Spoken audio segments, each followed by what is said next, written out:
ये भीतर इतने जोर से लगातार कौन खांस रहा है? अरे दीदी, ये कांति के पिता की खांसी पिछले 3 माह से ठीक ही नहीं हो रही है। सुना है खांसी से खून भी आने लगा है। उन्हें ही अस्पताल ले जा रहे हैं उनके परिजन। क्या? लेकिन ऐसा क्यों? दीदी, देखते नहीं आप, कांति के घर के पीछे कितने कचरे भरे हैं। उसकी दुर्गंध से तो मुर्दा भी बीमार पड़ जाए। अब ऐसे में सांस की बीमारी तो होगी ना। और ये तुम्हें आम बात लगती है? ऐसे इन्फेक्शन कितनी तेजी से फैलते हैं, कुछ अंदाजा है तुम्हें? तुम चलो मेरे साथ, मुझे मुखिया जी से कुछ जरूरी मुद्दों पर चर्चा करनी है।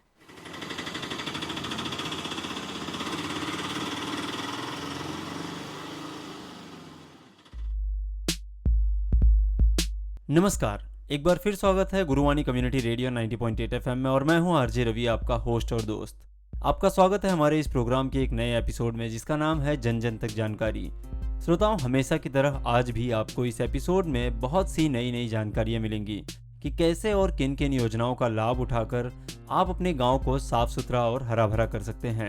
और आइए आगे चलते हैं, एक रेडियो नाटक के जरिए इसे समझते हैं और दुर्गा दीदी से ढेर सारी जानकारियां इकट्ठा करते हैं। नमस्ते मुखिया जी। मुखिया जी नमस्ते। नमस्ते दुर्गा और मोहन। आओ आओ। मैंने दूर से तुम दोनों को आते देखा, समझ गई कि कोई तो समस्या है। बोलो क्या बात है? मुखिया जी, गांव में हर जगह कूड़े कचरे फैले हुए हैं। अस्पतालों के बनने से उनके कूड़े कचरे, खराब दवाइयाँ जगह जगह पर फेंकी जा रही है। गांव के कुछ लोग भी अपने घरों के कचरे अपने ही घर के पीछे या खेत में फेंक रहे हैं।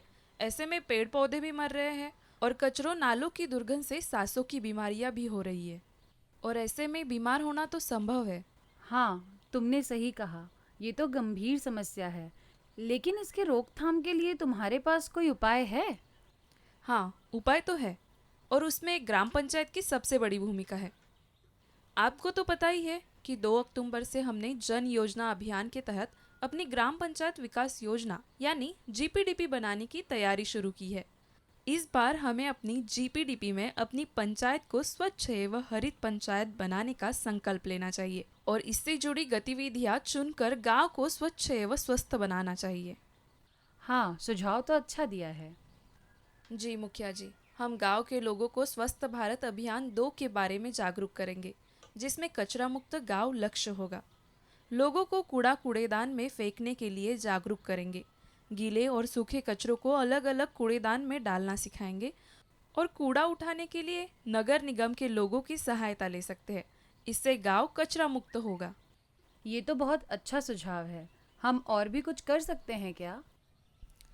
हाँ, हम प्लांटेशन अंडर MGNREGA यानी महात्मा गांधी राष्ट्रीय ग्रामीण रोजगार गारंटी अधिनियम के बारे में भी लोगों को बताएंगे।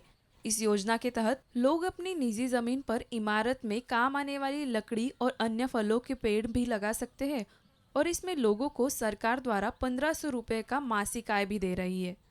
देखिए, पैसे के लोभ से लोग पेड़ भी लगाएंगे तो वातावरण स्वच्छ होगा, खाने के लिए ताज़े फल और सब्जियां भी मिलेंगी और बीमारियां भी दूर रहेंगी। दीदी, मैं आपके साथ हूँ।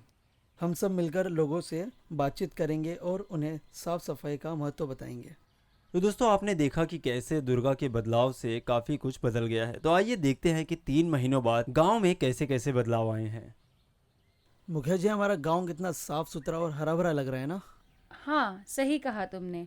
प्रकृति की सुंदरता की बात ही अद्भुत है। हमें दुर्गा का आभार व्यक्त करना चाहिए। आभार और धन्यवाद क्यों? क्या मुझे ये प्रकृति की सुंदरता नहीं पसंद?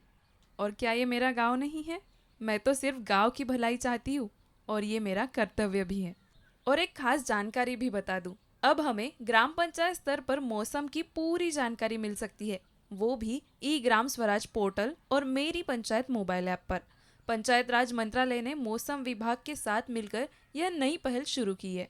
अरे वाह, मौसम की सटीक भविष्यवाणी समय पर मिलने से तो हम किसानों का भला ही हो जाएगा। तो श्रोताओं, आपने सुना कि गांव में फैली गंदगी को कैसे गांव वालों ने मिलकर दूर किया, एकजुट होकर पेड़ पौधे लगाए और अपने गांव को फिर से हरा भरा किया। हमें भी ऐसे ही अपने गांव के प्रति समर्पित रहना है और सामने आई हर समस्या से लड़ना है। तो दोस्तों, आइए प्रोग्राम को आगे बढ़ाते हैं और इस विषय पर हमारे एक्सपर्ट की राय सुनते हैं। तो मेरे साथ शो में हैं हिमांशु जी, जो कि पंचायत समिति संगमनेर से हैं और सप्रेम एनजीओ के एक सदस्य हैं। हिमांशु जी, स्वागत है हमारे प्रोग्राम जन जन तक जानकारी में। तो हमें बताइए कि गांव को हरा भरा रखने के लिए क्या उपयोगी है। सबसे पहले कौन सी ऐसी बात है जो हमें ध्यान रखनी चाहिए? गाँव को हरा-भरा रखने के लिए हम लोगों ने जो प्रबंधन किया है उसमें सबसे पहले है कि गाँव को मोटिवेट करना। भविष्य में किस तरह से उसका उपयोग होने वाला है इसको बताकर उनको अवेयर करना। साथ ही साथ जो पेड़ हम लोग लगा रहे हैं तो उसमें कुछ ना कुछ कंट्रीब्यूशन ये गाँव के लोगों का होना चाहिए। सिर्फ ग्राम पंचायत ने अगर वो पेड़ लगाए है तो उसका मूल्य नहीं रहेगा और गाँव ने पानी का व्यवस्था यह निरंतर करना चाहिए जिससे कि लोगों ने लगाए हुए पेड़ है वो अच्छे से रह सकते हैं। ऐसे बहुत सारे उदाहरण हैं जिसमें गाँवों ने अगर पेड़ लगाया तो वो बहुत बड़े हुए हैं, लेकिन अगर वही ग्राम पंचायत ने सरकार ने लगाया तो उसमें कहीं ना कहीं थोड़ा एक वीक पॉइंट रहा है। जी, बहुत सही बात आपने बताई कि अक्सर जो पेड़ हम लगाते हैं हम उसका ध्यान नहीं रख पाते। उन पेड़ पौधों को ख्याल रखना कई बार हमारे लिए एक चैलेंज से भरा होता है, क्योंकि हम कभी पानी देना भूल जाते हैं या फिर हम उसकी सुरक्षा देखभाल नहीं कर पाते हैं। और हिमांशु जी, आप इस बारे में क्या कहना चाहेंगे कि एक गाँव का हरा भरा होना और उसके विकास के लक्ष्यों का निर्धारण करना कितना जरूरी है? ऐसा कहा गया है कि ग्रामीण विकास जो है वो गांव के लोगों से ही हो सकता है। अगर हम लोग गांव में ज्यादा से ज्यादा पेड़ लगाएंगे, उस पेड़ों का हम लोग जैसे ख्याल रखेंगे, जैसे बच्चों का हम लोग ख्याल रखते हैं, उसी तरह तो साहजिक है कि एक गांव हरित बन सकता है। साथ ही साथ हरित बनना यानी सिर्फ पेड़ लगाना नहीं होता है, तो उस गांव का विकास होना, गांव का हरित बनना, ऐसा हम लोग कह सकते हैं। जैसे कि गांव में पेड़ होना चाहिए, साथ ही साथ उस गांव की जो खेती है वो आदर्श होनी चाहिए, जो लोगों को एक मोटिवेशन दे, एक अच्छा ख्याल, एक पॉजिटिव विचार उनके मन में तैयार हो पेड़ों के प्रति। तो मुझे ऐसा लगता है कि इसी तरह ऐसे काम करने से ही एक गांव हरित हो सकता है। बहुत सही बात आपने कही कि एक गांव का विकास तभी हो सकता है जब उस गांव के लोग चाहें, यानी कि उनका सहयोग बहुत ही ज्यादा जरूरी होता है। हिमांशु जी, गांव की स्वच्छता के बारे में आप क्या कहना चाहेंगे और किन बातों का ख्याल हमें रखना चाहिए? एक गांव को स्वच्छ रखने के लिए गांव ग्राम पंचायत की ओर से बहुत सारी योजनाएं होती है, जिसमें कि कचरा गाड़ी का हम लोग प्रबंध करते हैं। हर व्यक्ति अपना कचरा गांव की स्तर पर जमा करता है, जिसमें उसका व्यवस्थापन भी होता है। जैसे कि सूखा कचरा, गीला कचरा या कांच की कुछ वस्तुएं होंगी तो उसको सेपरेट हम लोग करते हैं और फिर जाके उसको पैकेजिंग करके हम लोग जो सूखा कचरा है उसका अलग से नियोजन किया जाता है। साथ ही साथ गीला कचरे को सुखाया जाता है पहले और फिर उसको व्यवस्थापन किया जाता है। जी, व्यवस्थापन के बारे में आपने बहुत सही बताया। और दोस्तों, ये बातें थी हिमांशु जी से, जो कि सप्रेम एनजीओ के एक सदस्य हैं। और अगर आप भी अपने गांव को स्वच्छ और हरित बनाना चाहते हैं तो आपको अपने लोगों की, यानी अपने गांव की सहभागी की बहुत ज़्यादा ज़रूरत होगी। तो अपने गांव को स्वच्छ रखने के लिए अपने ग्राम पंचायत, अपने उन ग्राम सभा के सदस्यों का सहयोग करें और हमेशा ख्याल रखें कि घर से जब भी कचरे का व्यवस्थापन हो तो गीला और सूखा कचरा अलग अलग करें, क्योंकि आपका एक सुरक्षित कदम ही बन सकता है गाँव को हरित और स्वच्छ बनाने का जरिया। तो श्रोताओं, उम्मीद है कि आज के एपिसोड से आपको बहुत सी नई नई जानकारियां मिली होंगी। जरा सी सूझबूझ से हम अपने गांव में एक बड़ा बदलाव ला सकते हैं।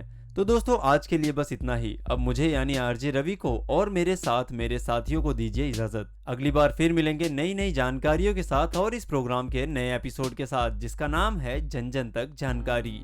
यह प्रोग्राम पंचायत राज मंत्रालय, कम्युनिटी रेडियो एसोसिएशन और गुरुवाणी रेडियो के सहयोग से प्रसारित किया जा रहा था। धन्यवाद।